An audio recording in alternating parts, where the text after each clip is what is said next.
Welcome to Herriman. Chat with the Chief Troy Carr here for Herriman Police Department. And with me we have our School Resource Officer Edition. To my left is Lieutenant Brian Weidmer with the Investigations Division. He's a Division Commander over the School Resource Officer Unit. If you'll bear with us as the wind blows through here from time to time. I had a little bit of a scolding from Brian that we should tie down these tents, and I said, no, nothing will happen. As soon as we turned this on, the wind picked up. So, Brian, if you take just a minute, introduce yourself, and then if we can go down the line with the rest of the school resource officers, have them introduce themselves and tell us a little something about you. Yes, hello Herriman, Brian Weidmer. I'm the lieutenant in the Investigations Division, and I have the pleasure of overseeing this fine group of SROs. Sergeant Lex Bell. I am the supervisor over the school resource officers. I enjoy the assignment immensely, and we also run a peer court in Herriman that I oversee, and it's fantastic. I'm Jake, and I'm the DARE officer, and I've been in Herriman for 7 years, and we have 9 elementary schools. We teach at 7 of those elementary schools, but we'd love to teach at all 9 if we could. So, hint. I'm Detective Susie Fowers, and I'm the school resource officer for Herriman Middle School, and I'm also help Jake with the DARE program at Black Ridge and Providence Hall. Hi, my name is Ryan Nelson. I'm a school resource officer over at Copper Mountain Middle School. Go Colts. Love working with the school and the administration, especially the kids, and we're looking forward to a good school year. Hello, I'm Corey Tesouris. I'm the SRO here at the Mountain Ridge High School, the best high school in Herriman, regardless of what this guy says. Excited to be here. I'm Jake Burns. I'm at the first original high school of Herriman, Herriman High. I've been an SRO for a couple years out here at Herriman. This is my third year. Perfect. Thank you guys for your introductions. We have one officer that wasn't able to make it here today, Garrett Dutson, and Sergeant Bell, if you'd introduce him for us. Yeah, Garrett comes to us from Utah County, where he kind of pioneered the NOVA program in Eagle Mountain and adapted some of his own lessons for all the kids out there in the elementary school age. They were super sad to lose him, and we are very excited to get him. So he's going to be our new Providence Hall SRO. We'll have the high school, middle school, and the elementary.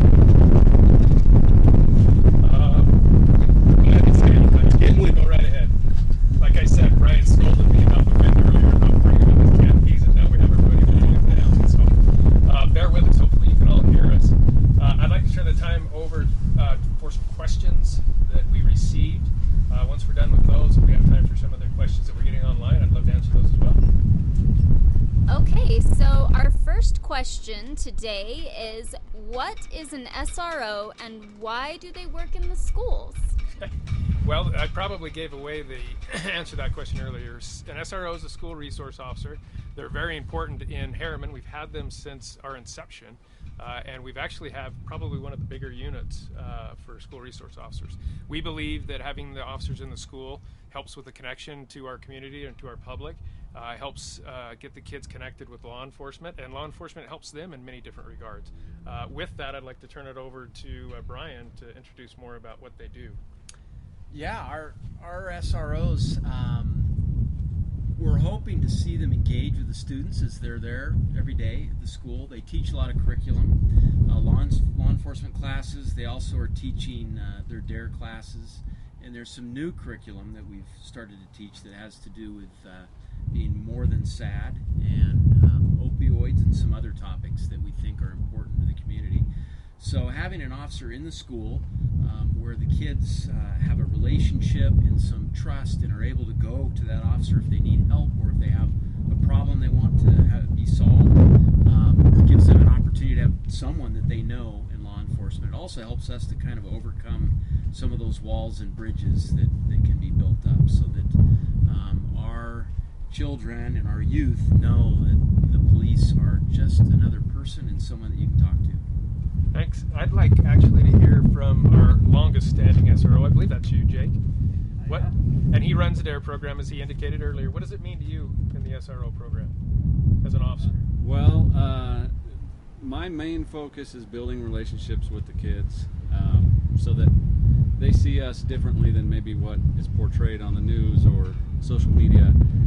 I was talking with some administrators from middle schools and elementary schools last week, and one of the principals said having an SRO in the school is so much more valuable to these kids than having a patrol officer on the street. He said it more eloquently than I can say it, but the ability for us to be in the school and interact with the kids and build relationships, it's important for us, and I know for a lot of those kids it's really important for them to be able to build relationships with somebody that they look up to or have respect for, or maybe they didn't, and we can earn that respect from them. It's really valuable to be in the schools. And I couldn't agree more. Right now in the national reform limelight is some effort to take officers out of schools, and I just can't disagree with that more. We have zero intent here in Herriman to have that happen. The school district and we've talked, and there's zero intent on that side either. It's often referred to as the conduit to prison. I would like to think that it's exactly the opposite of that in our situation.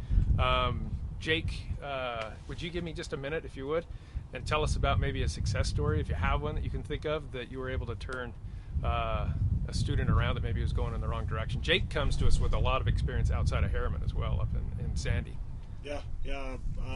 So a kid that I often think of, his name's Jake also. That's one way I think of him. But he came to us, he was in 6th grade at the time. His mom kept just reaching out to me saying, hey, look, I'm having a really hard time. He got to the point where he could have been tased one night from the police. He had a knife. He was holding his family hostage. So I started working with the family through about some efforts of about 6 months. Come to find out, he was just super overly stressed. He came with some physical disabilities, and that added some stress in his life. But come to find out, he just he'd had a window branch, or a branch that was scraping the windows, and that was causing him not to sleep. One day I went into the home to talk to him and found he was sleeping on the living room floor because he was afraid of his room. So we worked on it with that, got some earplugs, got him a light, cut away the branches. Totally not a cop thing to do, Anyway, and he started flourishing. He's currently up at Utah State right now. Turned his life around. I think he's got 1 more year before he gets his degree. Just got married. Never had another interaction with the police after that, other than just keeping tabs with me. And this is a kid who could have been tased, maybe even shot if the wrong circumstances approached. And now he's living a solid life. So. There's hundreds more stories that each of these officers could tell about how they've influenced school children and got either them on the right track or helped them through situations. So here in Herriman, we believe 100% in being in the schools and providing that service that I just don't think you can get that anywhere else. And will we ever know how many kids that we've helped? Generally speaking, probably not. But we educate about 15,000 kids a day in Herriman, and to know that those kind of stories are happening, it warms my heart. And I want to thank you for your service and everything you've done to help our kids. So along those lines, our next question is, what are the roles and responsibilities of an SRO officer? Well, we only have an hour, but I often refer to the school resource officers as the chief of police of a city, because some of our schools, you've got 3,000 kids in those schools, and you deal with everything. And Jay, actually all of us, we've all talked about trying to get from your car in the morning to your office. Never happens, right? You're always stopped in between by the kids, the principals, a school teacher, somebody looking for help. And it's the whole gambit of anything related to not even law enforcement, but to life, right? And so as we look at that, and I'm going to turn the time over here in a minute, but it just, I look at that from the lens of you literally are the chief of police of a city. We had an officer come from a smaller area of Utah up here to train with us. At the time, we had the biggest school in Utah, Herriman High, most students. And he came in there and he said, you've got more students in this school than my 14-man police department has in our entire municipality. So I thought, and here's an officer in a school that is impacting all those lives. So maybe Sergeant Bell? Yeah. Expand on that a little? Yeah, you want to expand on it for us a little bit? Happily. Put my mask back on. School resource officers are everything from a counselor to a mentor, a safety net, someone that the kids can trust, can come to with problems, and then obviously they're there that they can protect the kids, and they're going to be the ones that are on scene as soon as anything ever, if anything ever were to happen, they're there for it and prepared for it. And we'll get into that a little bit more, I think. There's school programs outside of the school that they're involved with. Some of us help coach. We have peer court, something we talked about, the ball games, travel with the schools to those. It's just a job that is not over at the end of an 8-hour day. It's a job that is your life for the time that you're in it, and something that you have to dedicate yourself to, and everyone here has, and is just wonderful at their job, just amazing. How many of you have helped a student outside of your 8-hour school day, Monday through Friday? Every one of you, right? And that's exactly what we talk about when we talk about the Herriman School Resource Officer Program. It is not just an 8-hour day, it is your life, right? And we happily take that duty on so that our kids here in Herriman all get an opportunity, right? And I will say you're getting a lot of comments of appreciation here on Facebook Live, so that's awesome. Thank you. So let's see, who pays for the SROs? Is it the school or the police department? And who supervises them? So Lex, I'll take the end of that question first. Lex Bell is the sergeant over the program, and he supervises their daily activities. And really, it's more than just the school activities. We're talking about events that go over the weekends and into the nights. Tonight we have a football game, first one in the nation at Herriman High, and we're going to have Jake in charge of that one. So it really does transcend just the activities of the day. It goes into almost every night and every weekend, and the events that happen through that. Now, when we talk about the financing of the program, it's financed by both. So the city pays a certain amount of each officer, as does Jordan School District or our charter school, depending on which area you're in. Generally speaking, it's $45,000 that they put towards the program. No, that doesn't fully fund a police officer. Hang on a minute. I think a tornado just arrived. Do you want to hold that end down, Jake? I know, Brian. I know. I was wrong. So it's financed by the school district. About a third of the funding of the police officer comes from the school district. 2/3 comes from the city police department. Now, that being said, we do have time away from the school that the city does need to finance, for instance, during the summer, during the training hours, during the school year. So we believe in that program. We find that Jordan School District is probably our finest partner. We have an amazing relationship with them. And everything we do is in partnership with them. So what happens in those schools and with these officers, we're working with the principals every day. And we're working with the cabinet and the superintendent of the Jordan School District as well. Brian, you got anything to add to that one, or did we cover it? I think we covered it. All right. Well. Brian's giving me the thumbs up on covering it, the thumbs down on covering us. Go ahead with the next. So you mentioned training. What kind of training do SROs receive? And do they also receive training in efforts to interact with students with disabilities? Yes. So training at the Herriman City Police Department, we require by policy twice the amount of training that's mandated by the state of Utah. We believe in that strongly. We believe that creates a stronger officer. Our training components are such that we do core classes during the year, and those classes are probably best described as the class that we have to take no matter which assignment you have. So you've got your core classes. Outside of that, we have career classes. And those are classes that they take depending on what their assignment is, whether they're a detective or in the SWAT unit or in the school resource unit.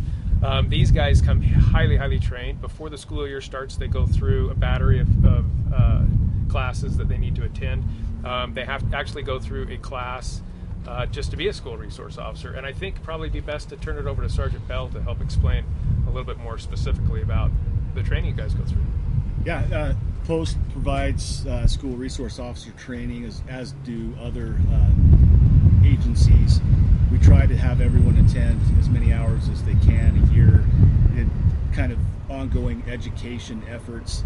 And additionally, we do a lot of training on how to deal with those who are having emotional issues, or they've got some maybe some depression or mental health issues. We train on that quite a bit to try to develop our skills and be able to better interact with them and avoid confrontations and avoid issues that can come from that. We want to be there to understand what's going on and be able to interact with them the best way possible.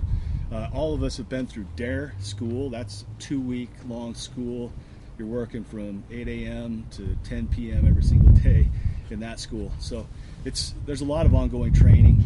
Everybody as well here has been through many trainings as far as how to handle big incidents that occur.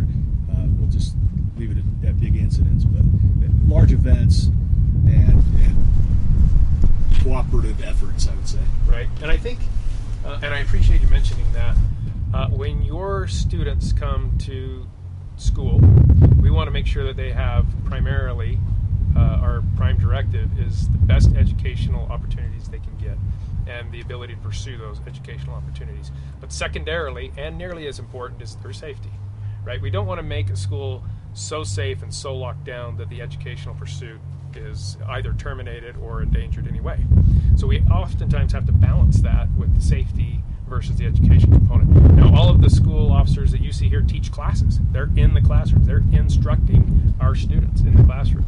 And they're very good at what they do.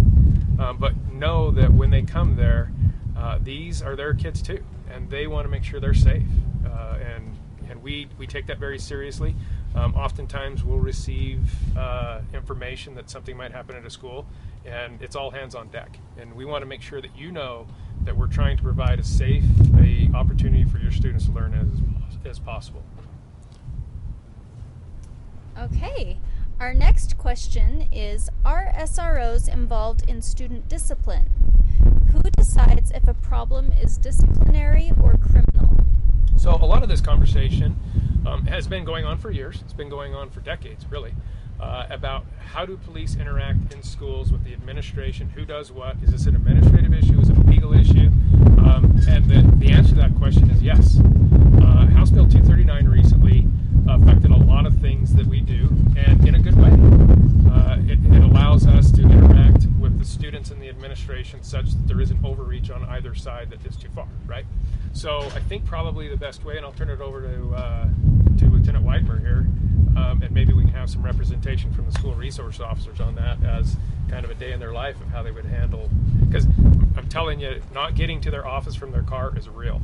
And they may go through all sorts of conversations before they get there in issues. So yeah, there's a lot that goes on in the school every day, as you can imagine.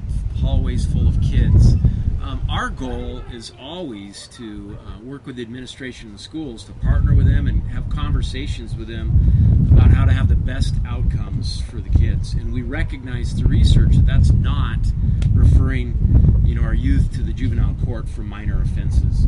So for all minor offenses and things that we see like bullying in the school and those types of activities, we always try and handle those administratively as we consult with the administrators, the principals and vice principals, to find out what's best for that kid and what follow-up would be best for that kid. That's our goal, is really to not involve the criminal justice system unless we absolutely have to, and in most circumstances we don't. We're pretty successful in keeping those cases out of the juvenile courts. Does anybody have an example that you might want to share with? Well, peer court is probably Peer the court's best. a good example, yeah.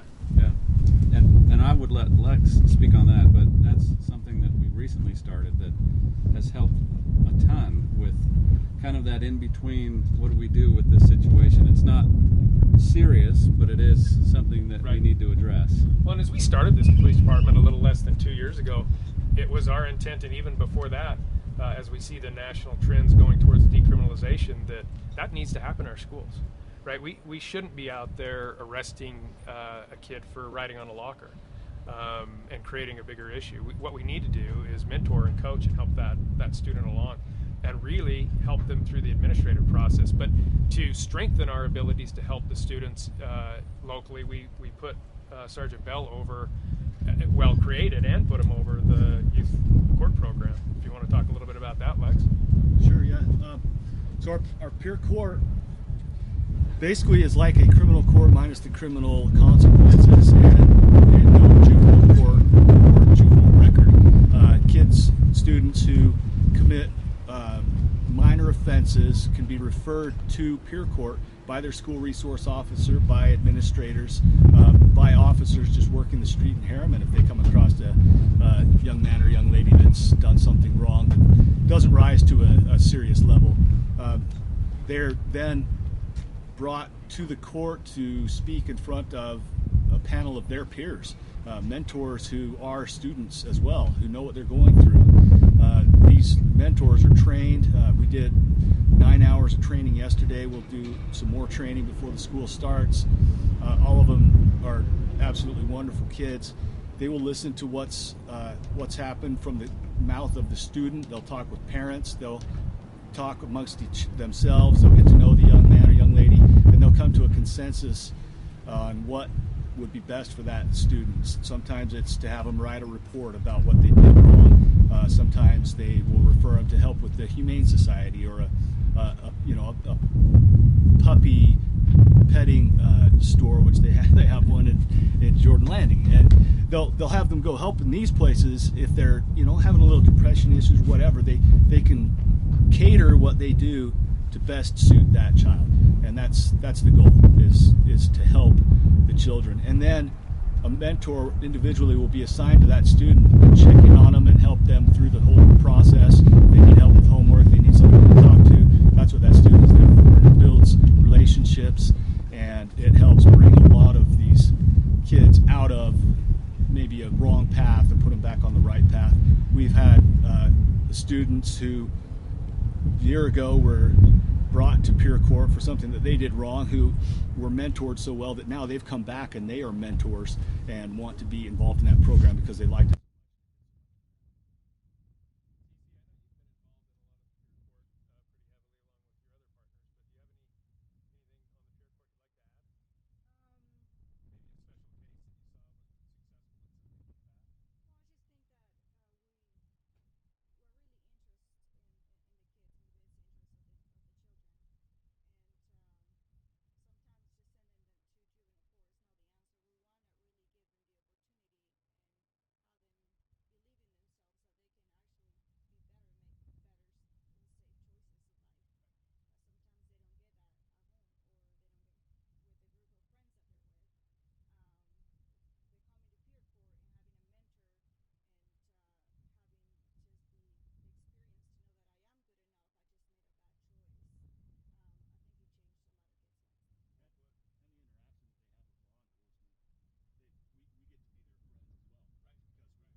In our last chat with the chiefs, when we talked about the adult criminal system and some of the reforms that are happening, I'm proud when I see our jail bookings.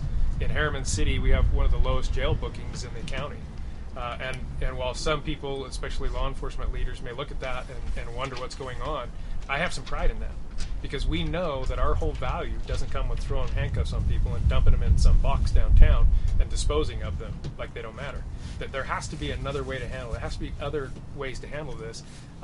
And when we talk about getting ahead of problems, this is where it begins. This group of folks right here, this is where getting ahead of the problems and changing our society, this is where it begins. So I want to thank you again for everything you've done with peer court. It's been amazing. We've had so many of our city's youth turned by that. We have more applicants to that program than we can actually process. Yeah, we couldn't take them all. We have more mentors that want to teach than we can keep, than we can use, and we're trying to expand that program because we feel it's that important. So again, we never want our officers to feel like their value is putting handcuffs on somebody and just disposing of them, right? Because that's not, the way we handle that. Chief, Yes, Jake. if I can add to that, and I guarantee it's happened with everyone else, but on a daily basis, the vice principals will come and ask us to come talk to a kid or something. They've clearly broken the law, but we're in this to educate the kids too. We're here to, I think if we're not educating, if they're not learning from the process, then we're doing something wrong. Right. So it's not always about referring them, it's not always about writing tickets and even sending them to peer court, but it's also about, there's a lot of times they'll say, hey, look, really by sending that message, you broke the law.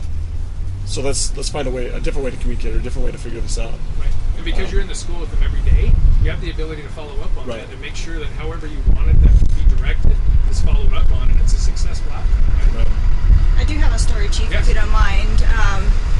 I had this girl at my school, was a 9th grader, and she got in trouble pretty much every day.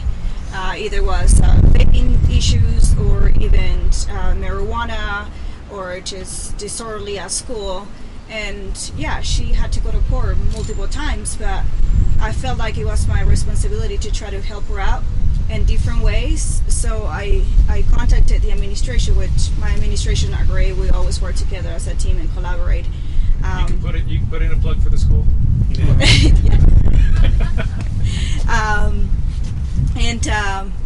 So she got really bad grades, and 9th grade, right, is when it counts, and the counselors were at this point, she's not ever going to graduate. So I offered, and I said, can I sit with her during TA, which is the free time for them to do homework, and I said, let me do homework with her and try to get those grades up, and if she sits with me every single day, I'll make time for that. And she actually went from F's to A's and B's. Stopped doing drugs. I still have contact with her until this day. I visit her during summer times when we don't have a school, to make sure that I follow up with her and that she's doing good. And when I hear that she's not coming to school or coming to Corey, it's like, let me talk to her, right? We're going to fix this right away. And it's just very special, because those kids are really our kids. That's right. And we emphasize in the Herriman SRO program of the continuity. You'll hear me say that over and over and over again. And what does he mean by continuity? We're handing people off. Because we have the ability to have officers in all levels of the school, they can hand that student off to the next school that they may be going to, where in other places that student may be lost. They maybe had a great mentor with you, and they're lost in the next one. So we, during the summer, specifically go through a process of, hey, this student's coming to you, Corey. We need you to take that next step with this person, and make sure that we stay hands-on with them. I think that's how we solve that problem. Okay, so this question has more of a serious nature to it. Are SROs trained for active shooter situations? I'm going to turn that right over to Lieutenant Weidmer. We do. We do train. We train together as a police department for active shooter. Of course, we train for all different emergencies, but especially in the school, we get together with the schools and we talk about how we would react in different emergencies together with the school administrators. Active shooter being one of those. And in a number of our schools in Herriman, high schools, middle schools, we have set up active shooter simulations where we've done a day or half a day with the school administrators and the teachers. We've gone through with role players the whole scenario of having an active shooter, how we would best keep the children safe, the best actions to take, and what the SROs will do in that situation, what the teachers will do. So we do that regularly. We hope to do that more. Herriman has also hosted for Salt Lake County an active shooter event where we train with the Citizens Academy here in our middle school. So they'll come. We have people from throughout the community that will come and see how we respond to that.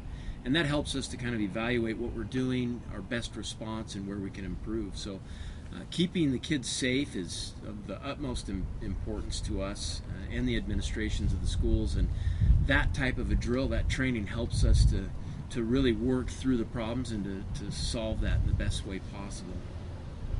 And we've even gone a step further than that, if you'll talk a little bit about the trauma kits and how we can help them beyond an event. So there's the event, and then there's beyond the event where we still need to save lives. Yes, a couple years ago, the chief helped us start an initiative, Stop the Bleed. And we know from research that in that type of a horrible incident that people are dying simply because they're not getting the medical help. And it's because of the scenario where the police are trying to stop the violence, and that keeps medical professionals from coming in and being able to provide assistance to those that need assistance. So Stop the Bleed is an initiative where we bring medical materials, tourniquets, and other materials into the school. They're staged throughout the school so that teachers and administrators and even other students can use those in an emergency, heaven forbid, to be able to give life-saving aid to other kids in the school. Jordan School District, during this time when we started this initiative, came up with the finances to be able to provide these kits throughout the schools, and they're in all of our Herriman schools now.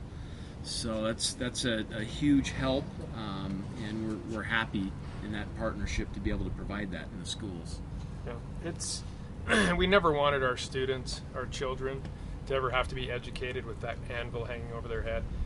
In my day, it was nuclear war, right? Yeah. We practiced for a nuclear war attack, and sadly, in this day, our students live with a little bit of that anvil over their head. But we really do try to make sure they feel safe, that they know we've got them while they're here learning. Like, you go learn, we got the safety.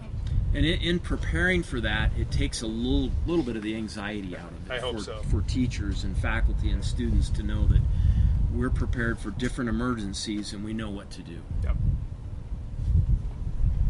So, Chief, you've talked a lot about the community policing model, and the SRO program seems to fall right in line with that. Can you explain the community policing model and what that means? Sure. So, community policing, often you'll hear it referred to as COP. One of the components of that, clearly, is a core component is the school resource officer program, and policing within the community is all about problem-oriented policing, right? We take a problem when we recognize that it might take a multidisciplinary team to fix that. So in our COP model, our officers are trained, and all of these fine officers sitting here are trained in COP. They may have to involve the county health department. They might have to involve, strangely enough, DCFS. So it's that multidisciplinary approach that this officer right here can go ahead and take care of the gambit of issues that may involve one problem without having to have other people reach out to the individual disciplines. We believe in bringing that together for them and trying to be the one-stop solution for what they have. But community policing really goes back. It has its roots pretty deeply in Sir Robert Peel in England when they first started the Metro Police Department there. And we live by a lot of those same tenets of what they did back that far, because he understood what being in the community means. It means policing our community. Our officers, our coaches and teachers, inside the community, we have football coaches and wrestling coaches, you name it, we do it in our community. A lot of us live in this community or live nearby, and we don't believe that we drop by for 8 hours as some occupying force. That's not at all what I think in large Utah law enforcement is about, but certainly not in Herriman. We are the community, the people are the police, and the police are the people. So. Okay, well, and again, we continue to get numerous comments of gratitude for all that each of you do, and of course a lot of the comments state that this is the greatest group of SROs on the planet, and that Herriman PD is the best police department ever. I will agree with that. Yes, there was a beard comment, but we won't go there. So in conclusion, as we bring this to a close, does anybody have any final statements that they'd like to make? I know I've done a lot of talking here, but I want to say something. I just watched a student walk up, and we probably had 100 of them walk by you guys, and I watched Cece give a little wave to her, and she gave a little wave back, and they smiled. Is that one of your students? Used to be. Yeah, she was one of my students. Yeah. Isn't that amazing? They have an impact on students for a lifetime. Jake, you've been around for 7 years. Ryan, you've been around between Sandy and here, right, for a lot of years. How do you feel? Have you had students stop you just out of the blue, out grocery shopping or something, and remember you from years gone by? I'll if you don't mind, I'll give a story. Yeah, absolutely. So being an SRO, sometimes we work in all the schools. We help each other out. And one time I met with a student at the high school, and big guy, big Polynesian guy, and he was upset, and I had a chat with him, and overall I ended up citing him for what he did. But because of the impact I had with him, we get a call when I was in a different city, and it's a family dispute. It's getting more tense, and they're asking for more officers to come. And I show up, and me and this student make eye contact with each other, and he'd graduated years earlier. And he came up and gave me the biggest hug, and he introduced me to his family, and it completely resolved the situation. And everything was compliant. We figured out what was going on, and I realized how much of an impact we have, even when we do have to make an arrest, because we have that relationship with them. It's not a personal issue. It's a matter of just trying to bring these youngsters up to be good citizens. And the administrations we work with are fantastic, and they really do love your kids. And I think all of us here, the greatest thing that we can find is that we actually have purpose in our job. And I've seen that more as an SRO than any other aspect of police work that I've done. Inside law enforcement, it's a good discipline. Yes. It's one of the more rewarding disciplines. It's where you see an outcome, right? Yes. And that's important. And every one of these officers has a story just like that, where when they were on patrol at a later date or for a special assignment, they run into something where our patrol officers are going, oh geez, what are we going to do? This is going to be bad. And just by them showing up and that recognition, that friendship, that relationship that you've built stops the issue that could have been tragic, right? And so that's what we look for. And I'm going to look to Corey Tesaurus, who's looking behind him. Again, there's probably been 100 kids walk by, and Corey has had some sort of wave with at least half of them. Corey, you're one of the newer school resource officers in the newer schools that we have here in Herriman. You've certainly been an impact, and I want to thank you, as I do all of you, for the impact you have in our schools. But starting a new school is tough. Yeah, right? It's tough but fun and rewarding. All the staff here are great, and some of them started new schools before. Some of them came over from Herriman and different other schools. And just getting to be involved in that and seeing a brand new building and getting everything set up and meeting with the staff and the community that comes in and wants to check out the brand new building. It's really exciting to see, the staff being excited about it, plus the kids in the community. Right. It's a beautiful building, and just being a part of that is great. Unfortunately, my time last year got cut short due to the COVID, but we're excited this year. It's going to be a little strange starting out with the unknowns and everything like that, but every student I talk to is ready to come back and is ready to socialize and get that face-to-face learning. Well, I'm going to agree with the common understanding. We do have the best school resource officer program in the world, and quite frankly, the best police department. But I might be just a little biased. We tend to do things a little bit different out here. I think our community recognizes that and appreciates it, and we're here to serve them. And like I said, make sure their students are safe here so they can concentrate on learning. Any questions that we've got coming in live? I think we've covered all of them. Except the beard one. Except the beard one. We Jake? mentioned it, we didn't cover it. You'll notice that our officers don't have beards right now, and it's because of these. And I'm probably not well liked because of it, but I want them to be safe, and I want these to work right. And the CDC and my friend Brian tells me that they don't work real good with beards.